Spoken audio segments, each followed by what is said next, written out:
चलिए मैं आपको एक भूतिया कहानी सुनाता हूँ। सुनसान हवेली का रहस्य। एक छोटे से गांव के बाहरी इलाके में शहर की चकाचौंध से दूर एक पुरानी और विशाल हवेली खड़ी थी। लोग उसे भूतिया हवेली के नाम से जानते थे। दशकों से वो वीरान पड़ी थी और कोई भी उसके पास जाने की हिम्मत नहीं करता था। हवेली की दीवारें अब काई से ढंक चुकी थीं और खिड़कियों के टूटे शीशे रात में हवा के चलने पर भयानक आवाज करते थे। गांव वालों का कहना था कि रात में वहां से रोने की आवाजें आती हैं और कभी कभी तो एक औरत की धुंधली परछाई भी खिड़कियों से झांकती हुई दिखती है। गांव में एक युवा पत्रकार राहुल आया। वो शहर से आया था और इन अंधविश्वासों पर यकीन नहीं करता था। उसका मानना था कि हर रहस्य के पीछे एक तार्किक वजह होती है। उसने निश्चय किया कि वह इस हवेली के रहस्य को उजागर करेगा और गांव वालों के मन से डर निकालेगा। एक अंधेरी रात को जब चांद बादलों के पीछे छिपा था, राहुल अपने कैमरे और टॉर्च के साथ हवेली की ओर चल पड़ा। जैसे ही वो हवेली के मुख्य दरवाजे के पास पहुंचा, हवा अचानक ठंडी हो गई और उसे लगा जैसे कोई उसके बगल से गुजरा हो। उसने खुद को समझाया कि ये बस उसका वहम है। दरवाजा पुराना और जंग खाया हुआ था, जो जोर से चीखता हुआ खुला। अंदर घुप अंधेरा था। राहुल ने अपनी टॉर्च जलाई और देखा कि हवेली के अंदर धूल की मोटी परत बिछी हुई थी और फर्नीचर पर सफेद चादरें पड़ी थीं, जो भूतों जैसी दिख रही थीं। वो धीरे धीरे आगे बढ़ा। हर कदम पर लकड़ी की फर्श चरमराती थी। वो हवेली के मुख्य हॉल में पहुंचा। वहां एक पुरानी पियानो रखी थी। अचानक पियानो से एक धीमी उदास धुन बजनी शुरू हो गई। राहुल चौंक गया। उसने टॉर्च घुमाई, लेकिन वहां कोई नहीं था। धुन धीरे धीरे तेज होती गई, मानो कोई अदृश्य हाथ चाबियां दबा रहा हो। राहुल का दिल जोर जोर से धड़कने लगा। उसने हिम्मत कर पियानो की तरफ कदम बढ़ाए, लेकिन जैसे ही वो पास पहुंचा, धुन अचानक बंद हो गई और पियानो की ऊपरी ढक्कन जोर से बंद हुआ, जिससे एक भयानक आवाज हुई। राहुल डर गया, लेकिन उसने खुद को संभाला। वो जानता था कि अब पीछे हटना नहीं है। वो ऊपर की मंजिल की ओर गया। वहाँ कई कमरे थे, सभी वीरान और खामोश। एक कमरे के दरवाजे से हल्की रोशनी आ रही थी। राहुल ने धीरे से दरवाजा खोला।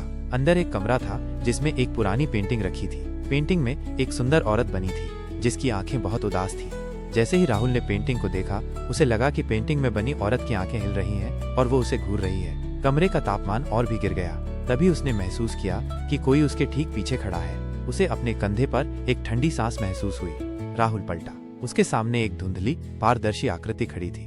वही औरत जो पेंटिंग में थी। उसकी आंखें उदास थीं, लेकिन उनमें दर्द और क्रोध साफ झलक रहा था। औरत ने एक पतली कराहती हुई आवाज में कहा, मेरा पति, उसने मुझे धोखा दिया, मुझे न्याय चाहिए। राहुल डर से कांप रहा था। वो समझ गया कि ये कोई वहम नहीं, बल्कि एक असली आत्मा थी। वो औरत, जिसका नाम लीलावती था, उस हवेली की मालकिन थी जिसे उसके धोखेबाज पति ने मार डाला था, और उसकी आत्मा तब से यहाँ भटक रही थी, न्याय की तलाश में। राहुल ने हिम्मत जुटाई और पूछा, मैं आपकी क्या मदद कर सकता हूँ? लीलावती की आत्मा ने बताया कि उसका पति, जो एक धूर्त व्यापारी था, ने उसे मार डाला था ताकि उसकी संपत्ति हड़प सके। उसने राहुल से कहा कि वह उसके पति के अपराध का सबूत खोजे, जो हवेली के तहखाने में छिपा है। पसीना पसीना होता राहुल तेज कदमों से तहखाने की ओर भागा। वहां उसने एक पुरानी संदूक पाई, जिसमें लीलावती के पति के लिखे कुछ पत्र और दस्तावेज थे। उन दस्तावेजों में उसके पति के अपराध का पूरा ब्यौरा था। राहुल ने उन सबूतों को इकट्ठा किया और सुबह होते ही गांव के पुलिस स्टेशन पहुंचा। उसने सारी बात बताई और सबूत पेश किए। पुलिस ने जांच शुरू की और लीलावती के पति को, जो अब एक बूढ़ा और सम्मानित व्यक्ति बन चुका था, गिरफ्तार कर लिया। जब लीलावती के पति को सजा मिली, तो उसी रात राहुल हवेली के पास गया। उसने देखा कि हवेली से एक हल्की सफेद रोशनी आसमान की ओर उठ रही थी। लीलावती की आत्मा अब शांति से मुक्त हो चुकी थी। हवेली अब भी वैसी ही खड़ी थी, लेकिन अब उसमें वो भयानक सन्नाटा नहीं था। राहुल ने न सिर्फ एक भूतिया रहस्य सुलझाया, बल्कि एक बेगुनाह आत्मा को भी शांति दिलाई। उसने समझ लिया था कि कुछ रहस्य ऐसे होते हैं जिन्हें विज्ञान से नहीं, बल्कि दिल से समझना पड़ता है। क्या आप कोई और कहानी सुनना चाहेंगे या किसी और तरह की कहानी?